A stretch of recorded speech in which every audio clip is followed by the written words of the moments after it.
était en train de façonner la femme d'Adam, Adam n'était pas là, il était dans un sommeil profond. Donc, l'absence de Jésus, toutes ces générations expliquent le sommeil profond parce que l'Esprit Saint est encore en train de façonner l'Église.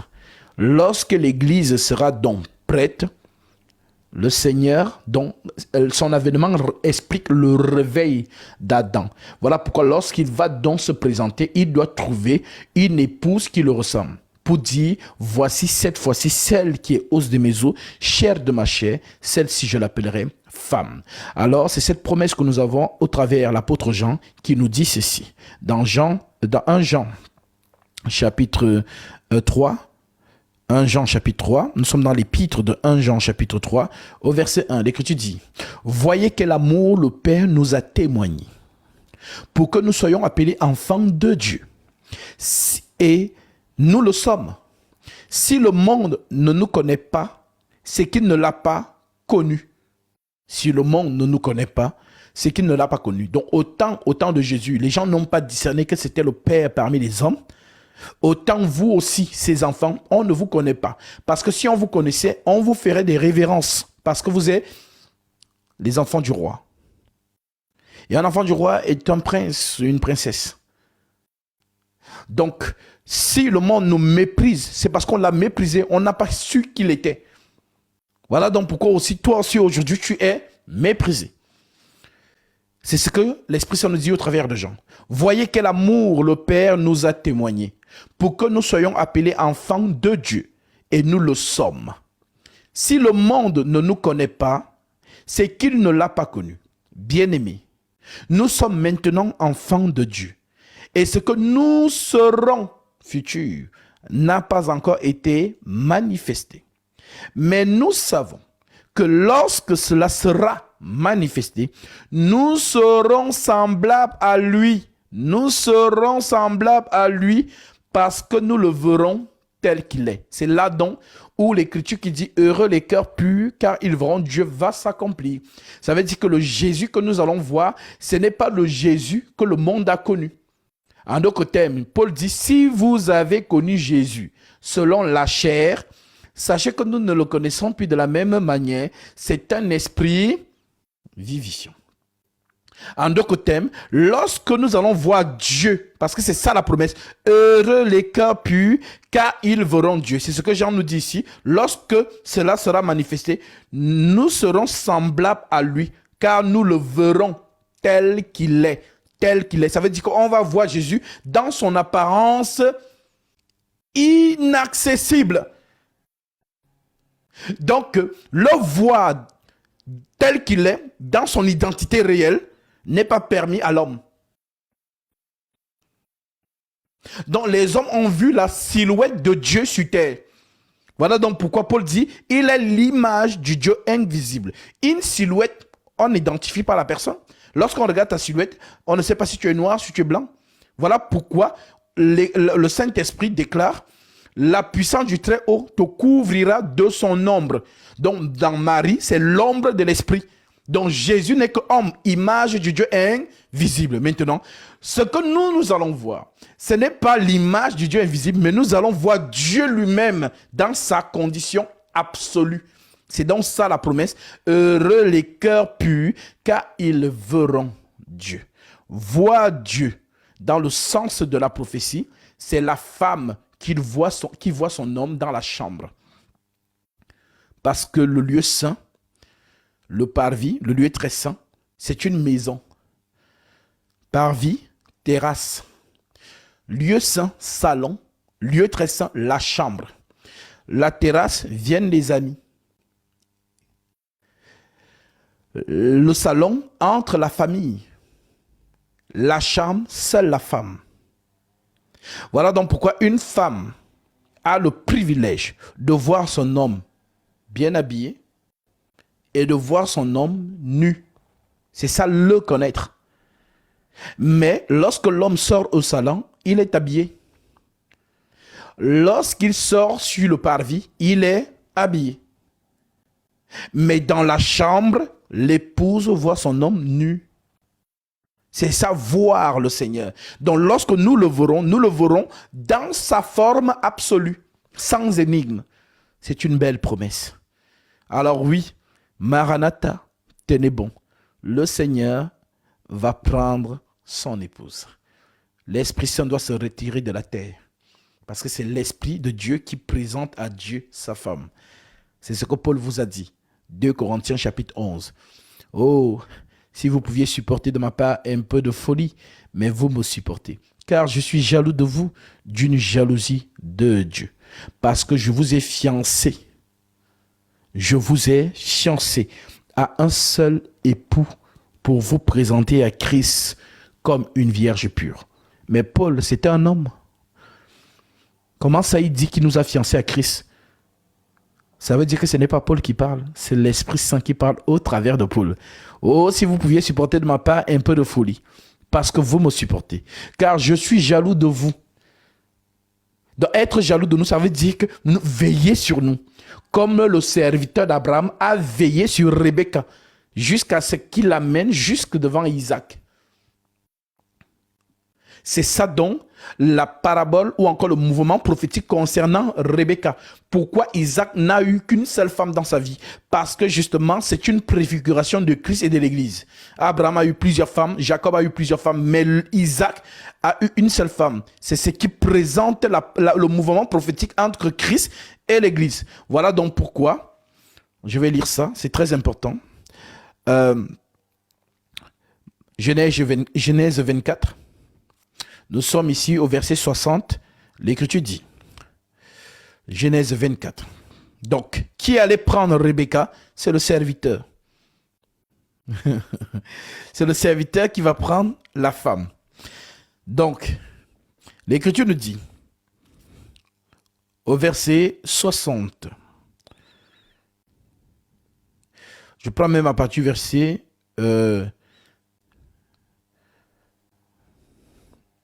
Oui, prenons à partir du verset 52. Lorsque le serviteur d'Abraham eut entendu leurs paroles, il se prosterna en terre devant l'Éternel. Et le serviteur sortit des objets d'argent et d'objets d'or et des vêtements qu'il donna à Rebecca. Il fit aussi des riches présents à son frère et à sa mère. Après quoi, ils mangèrent et burent, lui et les gens qui étaient avec lui. Et ils passèrent la nuit. Le matin, quand ils furent levés, le serviteur dit, « Laissez-moi retourner vers mon Seigneur. » Les frères et la mère dirent, « Que la jeune fille reste avec nous quelque temps encore, une dizaine de jours, ensuite tu partiras. » Il leur répondit, « Ne me retardez pas, puisque l'Éternel a fait réussir mon voyage. Laissez-moi partir et que j'aille vers mon serviteur. » Alléluia. Alors il répondit, « Appelons la jeune fille et consultons-la. » Ils appelèrent donc Rebecca et lui dirent, « Veux-tu aller avec cet homme? » Elle répondit, « J'irai. » Et ils la laissèrent partir, Rebecca, leur sœur et sa nourrice, avec les serviteurs d'Abraham et ses gens. Je répète, ils la laissèrent partir. Ils laissèrent partir Rebecca, leur sœur, et sa nourrice avec le serviteur d'Abraham et ses gens. Ils bénirent Rebecca et lui dirent, donc c'est lorsque la jeune fille va en mariage, ça je vous le dis doctrinalement, lorsque la jeune fille part en mariage, c'est là où vous les parents, vous devez prononcer les bénédictions sur elle. C'est là, c'est ce moment-là. Ça veut dire que lorsque on est venu la doter, quand elle part, c'est là que vous prononcez les bénédictions sur elle. Et ce que vous allez prononcer sur elle, c'est ça que le Seigneur va sceller.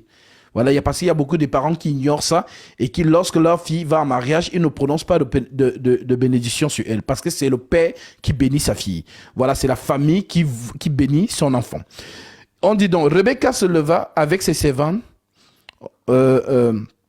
Verset 60. Il bénit Rebecca et lui dit, « Oh, notre sœur, puisses-tu devenir des milliers et des myriades, et que ta postérité possède la porte de tes ennemis. » Rebecca se leva avec ses servantes. Elles montèrent sur les chameaux et suivirent l'homme. Et le serviteur amena Rebecca et partit. Cependant, Isaac était revenu du puits de l'Archaïroï et il habitait dans le pays du Midi. Un soir qu'Isaac était sorti pour méditer dans les champs, il leva les yeux et regarda. Et voici, les chameaux arrivaient. Rebecca leva aussi les yeux et vit Isaac et descendit de son chameau. Maintenant, écoutez la question qu'elle va poser. Elle dit au serviteur, qui est cet homme qui vient dans les champs à notre rencontre? Et le serviteur répondit, c'est mon Seigneur. Alors elle prit son voile et se couvrit. C'est donc ce que Paul récupère ici pour vous écrire dans 1 Corinthiens chapitre 11. Lorsque nous entrons en présence d'Isaac, qui est le Seigneur Jésus-Christ, les sœurs en Christ se voilent naturellement. Et le frère en Christ se découvre la tête en d'autres termes, pas de chapeau, pas de dura sur la tête ou quoi que ce soit. Voilà, c'est ici que Paul a récupéré ça. Donc, parce que l'Écriture dit, vous avez été édifiés sur le fondement des apôtres et des prophètes, Jésus-Christ lui-même étant la pierre angulaire. En d'autres termes, ce sont les apôtres qui expliquent les mouvements des prophètes. C'est ce que vous appelez aujourd'hui le fondement ou encore la doctrine. Le serviteur raconta à Isaac toutes les choses qu'il avait faites. Isaac conduisit Rebecca dans la tente de Sarah, sa mère. Il prit Rebecca qui devint sa femme et il l'aima. Ainsi fut consolé Isaac après avoir perdu sa mère. Donc, ce mouvement prophétique, quand vous lisez une histoire, mais en fait, c'est une explication. C'est une préfiguration qui concerne l'Église et le Seigneur Jésus-Christ. Voilà donc pourquoi celui qui vient chercher Rebecca, c'est le Saint-Esprit. Et il vous est avantageux que je m'en aille, car si je ne m'en vais pas, le consolateur ne viendra pas vers vous. Mais si je m'en vais, je vous l'enverrai. Donc c'est Abraham qui envoie le serviteur. Le serviteur vient faire quoi? Il vient donc prendre la femme pour l'amener au Seigneur. Donc le Saint-Esprit sur terre, c'est pour façonner. C'est-à-dire, il est en train de donner une forme à cette femme. Il est en train de l'habiller comme Hégaï a habillé Esther. Souvenez-vous de Esther chapitre 2. C'est d'Esther chapitre 2 que Jésus vous parle dans Matthieu 25. Parce que vous ne comprenez pas. Les mouvements prophétiques sont très importants. Donc, si vous ne comprenez pas ce que les prophètes ont fait, vous ne pouvez pas comprendre les explications des épîtres, des apôtres. Non, vous ne pouvez pas comprendre. Pour vous, ils ont parlé comme ça. Non. Tout ce qu'ils ont dit, ils ont pris ça chez les prophètes. Donc, je vous ai montré le mouvement prophétique concernant Rebecca. Donc, Dieu parle tantôt d'une manière, tantôt d'une autre. Alors, prenons aussi Esther pour vous montrer que c'est le même mouvement. Esther 2.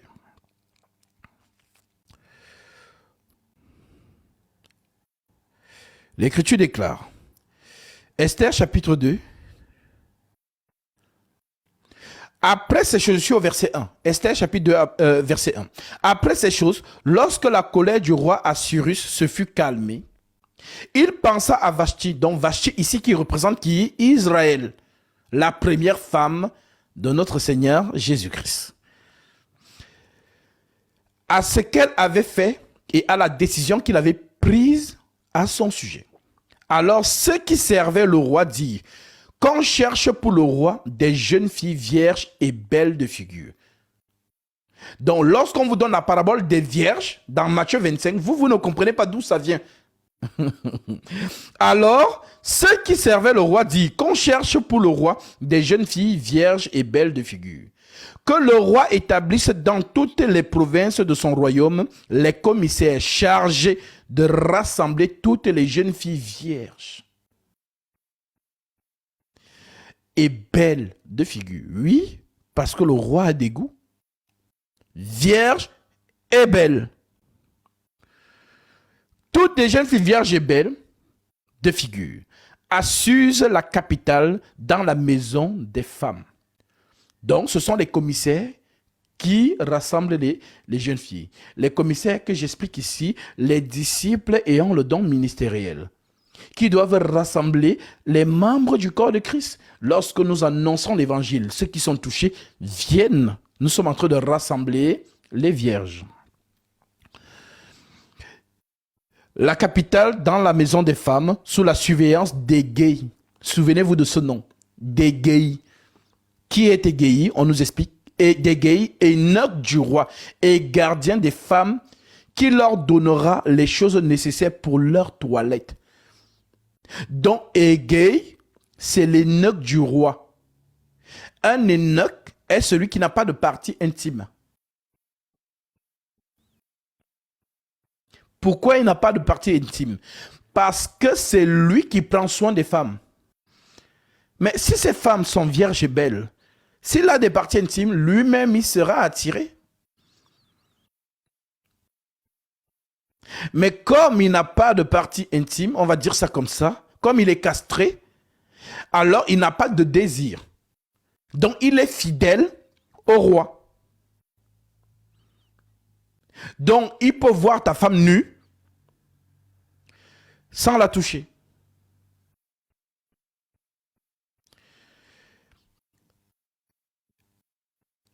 Sur la surveillance d'Égéi, eunuque du roi et gardien des femmes, qui leur donnera les choses nécessaires pour leur toilette. Donc, c'est quoi les choses nécessaires pour la toilette des femmes? C'est la prédication. Parce que c'est la prédication qui te lave. L'enseignement te lave. Les choses nécessaires pour les femmes, qui leur donnera les choses nécessaires pour leur toilette. Et que la jeune fille qui plaira au roi devienne reine à la place de Vashti. C'est ça la parole de Jésus lorsqu'il dit « Les prostituées vous dévanceront dans le royaume des cieux. » Parce que Esther ne s'est pas montrée au roi comme étant juive. Elle s'est montrée comme étant de Suse. Donc Esther représente ici les nations qui sont considérées comme des prostituées pour le royaume d'Israël.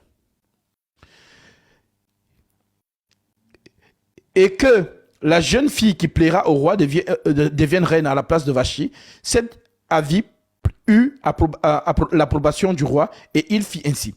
Il y avait dans Suse, la capitale, un juif nommé Mardoché, fils de Jaï, fils de Shimei, fils de Kis, homme de Benjamin, qui avait été amené de Jérusalem parmi les captifs déportés avec Jéconia, roi de Juda, par Nebuchadnezzar, roi de Babylone.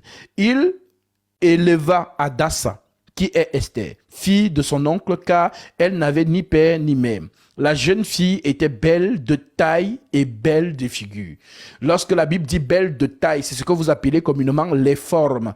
Donc on dit qu'elle était bien formée et elle était aussi belle de figure. La jeune fille était belle de taille et de figure. Alors, à la mort de son père et de sa mère, Mardoché l'avait adoptée pour fille. Lorsqu'on eut publié l'ordre du roi et son édit, et qu'un grand nombre de jeunes filles furent rassemblées à Suse, la capitale, sous la surveillance d'Égéi, Esther fut aussi prise et conduite dans la maison du roi, sous la surveillance d'Égéi, gardien des femmes. La jeune fille plut. La jeune fille lui plut. Donc la jeune fille plaît à qui? Égéi. Si Égéi t'a approuvé, le roi t'a choisi. Donc, sur toutes les jeunes filles vierges qu'on a ramenées de toutes les provinces du royaume d'Assyrus, Égéi, c'est Esther qui va frapper à son œil. Donc, Égéi, c'est l'œil du roi. Le Saint-Esprit sonde tout, même les profondeurs de Dieu. Donc, si le Saint-Esprit aime, te valide, Jésus t'a validé. Voilà pourquoi on dit, si quelqu'un n'a pas l'Esprit de Christ, il ne lui appartient pas. Donc, comme on précise donc, la jeune fille lui plut et trouva grâce devant lui. Il s'empressa de lui fournir les choses nécessaires pour sa toilette et pour sa subsistance, lui donna 7 jeunes filles choisies dans la maison du roi et la plaça avec ces jeunes filles dans le meilleur appartement de la maison des femmes.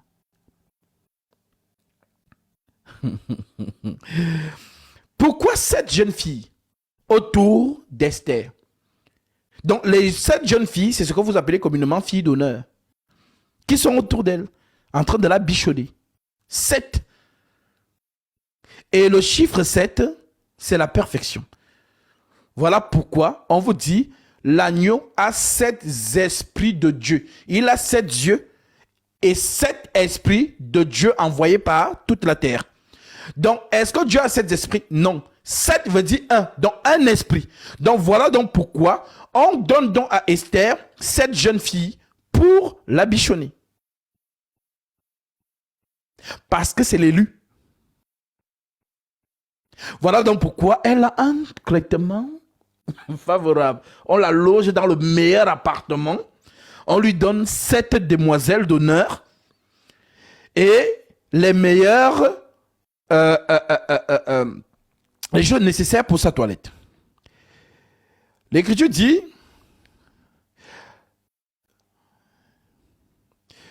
Esther ne fit connaître ni son peuple ni sa naissance, car Mardochée lui avait défendu d'en parler. Et chaque jour, Mardochée allait et venait devant la cour de la maison des femmes pour savoir comment se portait Esther et comment on la traitait. Chaque jeune fille allait à son tour vers le roi Assuérus. Après avoir employé 12 mois à s'acquitter de ce qui était prescrit aux femmes pendant ce temps, elle prenait soin de leur toilette. 6 mois avec l'huile de myrrhe, 6 mois avec des aromates et des parfums en usage parmi les femmes. Le roi est maniaque. Tu dois être propre. Tu dois sentir bon. Donc, 12 mois, c'est quoi? C'est une année. Donc, 6 mois d'huile de myrrhe et 6 mois des aromates et des parfums. Voilà donc pourquoi les aromates, c'est l'évangile que nous vous prêchons. La parole que nous vous donnons, c'est Égaï qui est en train de vous prêcher. C'est ça l'huile. C'est ça les aromates. Vous devez sentir bon pour être agréable au roi. Chaque jeune fille allait à son tour vers le roi Assuérus. Après avoir employé 12 mois à s'acquitter de ce qui était prescrit aux femmes. 2 Thessaloniciens 2,15. Ainsi donc, frères, demeurez fermes et retenez les instructions que nous vous avons données, soit par notre parole, soit par notre lettre. L'huile de myrrhe et les aromates. 1 Corinthiens chapitre 11. Paul dit encore, je fais vite un tour dessus, c'est très important, et on revient sur Esther. 1 Corinthiens chapitre 11, verset 1, il dit, je vous loue de ce que vous vous souvenez de moi à tous égards, et de ce que vous retenez mes instructions, telles que je vous les ai données. Donc si Paul t'a dit, mais le beurre de karité, et que toi tu dis à Paul que non, moi je mets Chanel, c'est Paul qui connaît les goûts du maître. Égaï, l'Énoch, connaît les goûts de son maître. Si le maître aime se renifler l'odeur de karité sur le cou de sa femme, mets ça. Et lorsque tu vas mettre ça, parce que tu vas respecter ce que Égaï t'a dit, non, mets ça. Parce que c'est Égaï qui connaît les goûts de son maître. La première femme que le maître avait, c'est toujours Égaï qui l'habillait. Donc si tu n'écoutes pas fidèlement Égaï sur les choses qu'il te dit, le roi ne va pas t'approuver. Tu seras relégué. Voilà donc pourquoi l'enseignement des apôtres, ils n'ont pas cessé de nous dire, mettez en pratique ce que nous vous disons. Recevez que ce que nous vous disons. Ainsi donc, frères, demeurez fermes et retenez les instructions que nous vous avons données, soit par notre parole, soit par notre lettre. Ne prenez pas autre chose, seulement ces instructions-là, et vous serez approuvés. Voilà pourquoi Paul peut dire dans 1 Corinthiens 15, 1 à 2, je vous rappelle, frères, l'évangile que je vous ai annoncé, que vous avez reçu, dans lequel vous avez persévéré et par lequel vous êtes sauvés, si vous le retenez tel que je vous l'ai annoncé, autrement vous aurez cru en vain. Comme il y a des femmes têtues là, les frères têtus. Non, non, moi, voilà, je sais comment lui plaire. Voilà, je sais que quand je mets la chemise, j'ouvre un peu. Si Paul a dit n'ouvre pas la chemise, ferme-la. Il sait pourquoi. Mais si tu vas aller au-delà du message apostolique, c'est ton problème. Voilà pourquoi Assuris dit donc à Égaï ce jour-là, je ne prie pas seulement pour eux, mais encore pour tous ceux qui croiront en moi par leur parole. Donc, écoutez les apôtres. Jean 17, verset 20, c'est écrit comme ça.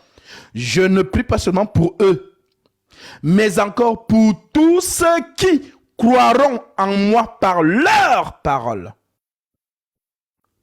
Donc, si tu ne crois pas radicalement aux paroles apostoliques, vraiment, tu ne seras pas approuvé. On revient dans Esther. Que ceux qui ont les oreilles pour entendre, entendent. Comme vous les aimez, vous laissez troubler. Ah non, Marcelo a dit que, non, Ivan moi, a dit que, continuez. Et si le Seigneur vous a convié dans ce live ce soir, mangez la nourriture céleste. Et sortez du fanatisme des hommes. La manière dont je prêche, tu n'as jamais entendu quelqu'un prêcher comme ça. Si tu es honnête avec toi-même. Parce que nous savons qui nous a envoyés. Et on parle comme ayant maîtrise des Saintes Écritures. C'est ce qu'on appelle parler avec autorité. Ce n'est pas crier. Parler avec autorité, c'est avoir la maîtrise des Saintes Écritures. Voilà pourquoi les pharisiens disent de Jésus, il parle comme ayant autorité.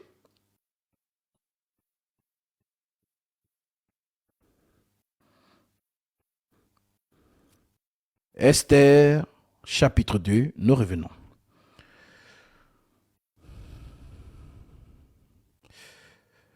Nous nous sommes arrêtés au verset 11. L'Écriture dit, Esther ne fit, nous sommes au verset 10, Esther ne fit connaître ni son peuple, ni sa naissance, car Mardochée lui avait défendu d'en parler. Et chaque jour, Mardochée allait et venait devant la cour de la maison des femmes pour savoir comment se portait Esther, comment on la traitait. Chaque jeune fille allait à son tour vers le roi Assuérus. Après avoir employé 12 mois à s'acquitter de ce qui était prescrit aux femmes, pendant ce temps, elles prenaient soin de leur toilette. 6 mois avec l'huile de myrrhe et 6 mois avec des aromates et des parfums en usage parmi les femmes. C'est ainsi que chaque jeune fille allait vers le roi et quand elle passait de la maison des femmes dans la maison du roi, on lui laissait prendre avec elle tout ce qu'elle voulait. Elle y allait le soir et le lendemain matin, elle passait dans la seconde maison des femmes, sous la surveillance de Chagaz, eunuque du roi et gardienne des concubines. Donc si le roi ne t'a pas approuvé, tu ne lui as pas plu pendant la nuit que tu as eu ton tour d'entrer dans sa chambre, tu es relégué au rang de concubine. Donc, Chagaz, c'est le gardien des concubines. La concubine est l'épouse d'un homme.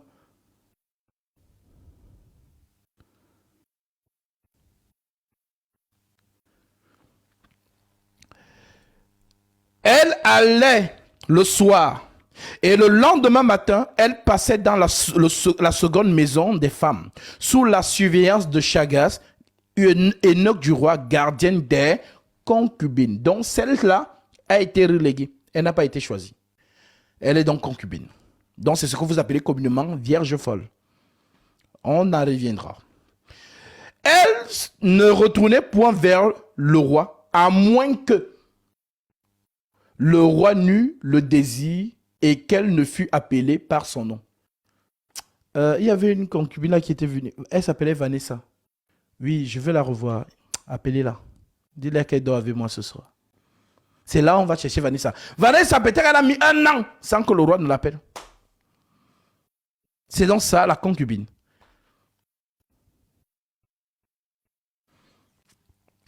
C'est une illustration.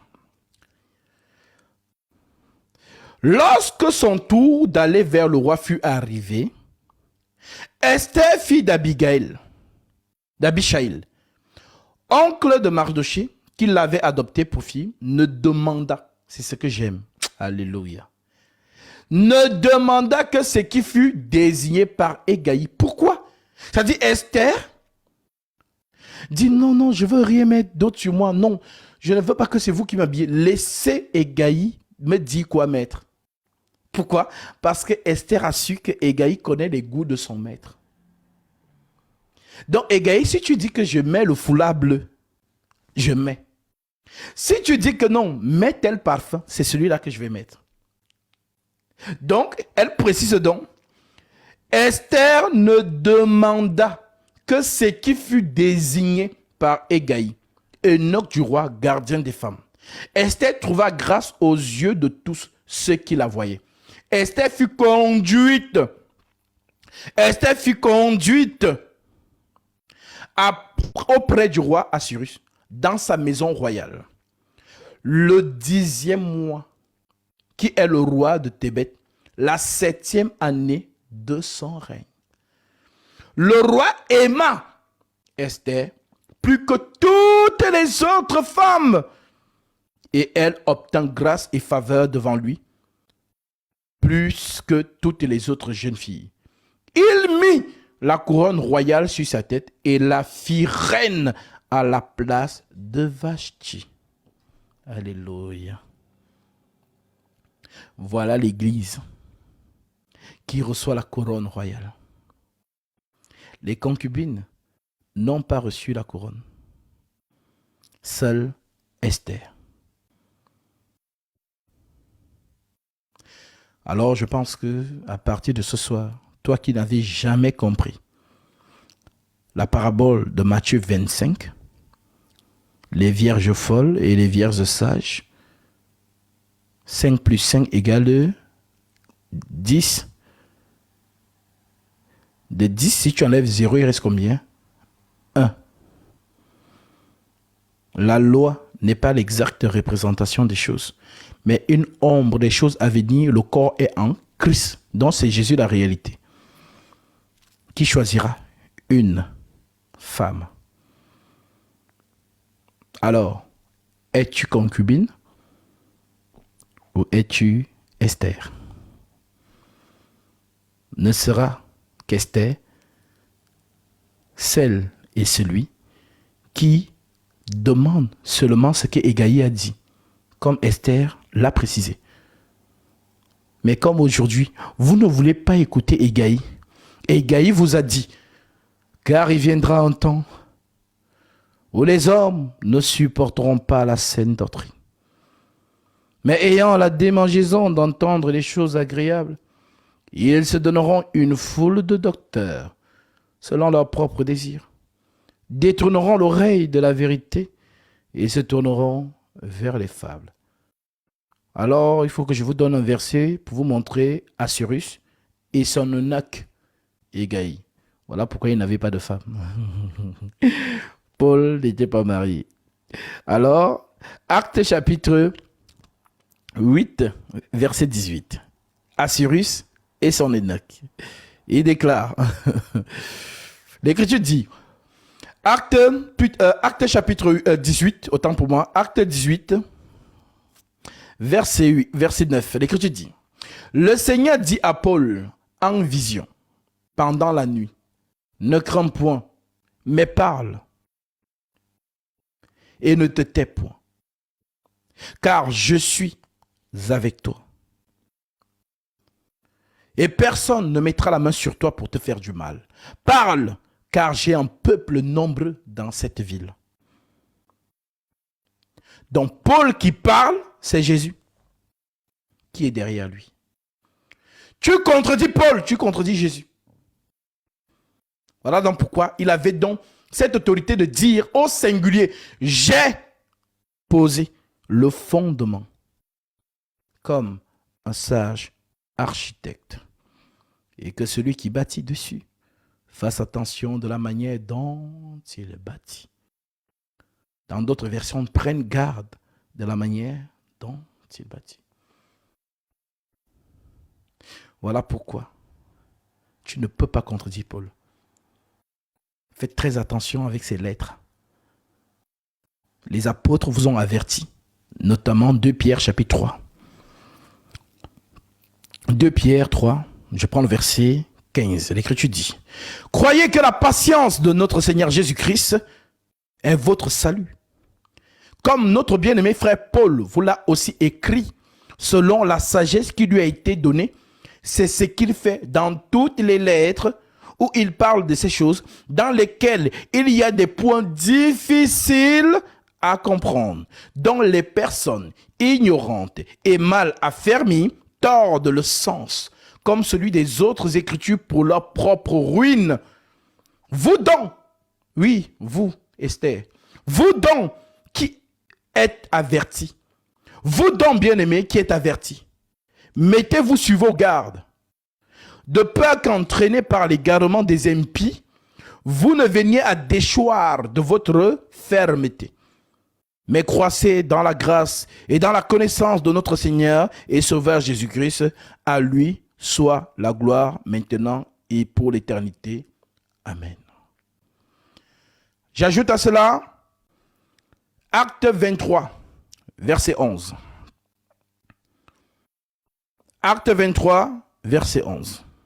L'Écriture dit: la nuit suivante, le Seigneur apparut à Paul, oui, toujours lui, et dit: prends courage, car de même que tu as rendu témoignage de moi dans Jérusalem, il faut aussi que tu rendes témoignage dans Rome, les 2 capitales prophétiques, Jérusalem et Rome. Il prêche aux Juifs et il prêche aux païens. Voilà donc pourquoi il vous a dit dans 2 Corinthiens 11, oh, si vous pouviez supporter de moi un peu de folie, mais vous me supportez, car je suis jaloux de vous, d'une jalousie de Dieu, parce que je vous ai fiancé, je vous ai fiancé à un seul époux pour vous présenter à Christ comme une vierge pure. Toutefois, de même que le serpent séduisit Ève par sa ruse, je crains que vos pensées ne se corrompent et ne se détournent de la simplicité à l'égard de Christ. Car si quelqu'un vient vous prêcher un autre Jésus que celui que nous vous avons prêché, ou si vous recevez un autre esprit que celui que vous avez reçu, ou un autre évangile que celui que vous avez embrassé, vous le supportez fort bien. Verset 12. J'agis et j'agirai de la sorte pour ôter ce prétexte à ceux qui cherchent un prétexte, afin qu'ils soient trouvés tels que nous dans les choses dont ils se glorifient. Ces hommes-là, ce sont les faux apôtres, des ouvriers trompeurs, déguisés en apôtres de Christ, et cela n'est pas étonnant, puisque Satan lui-même se déguise en ange de lumière. Il n'est donc pas étrange que ces ministres aussi se déguisent en ministres de justice. Leur fin sera selon leurs œuvres. Oui, les ministres de Satan sont dans le monde. Et qui vous prêche la fausse doctrine, dont la masse afflue. Il faut bien que l'écriture s'accomplisse. Matthieu 7, 13 à 14. Large est la porte, spacieux le chemin qui mène à la perdition. Il y en a beaucoup qui entrent par là. Mais étroite est la porte, resserré le chemin qui mène à la vie. Il y en a peu qui les trouvent.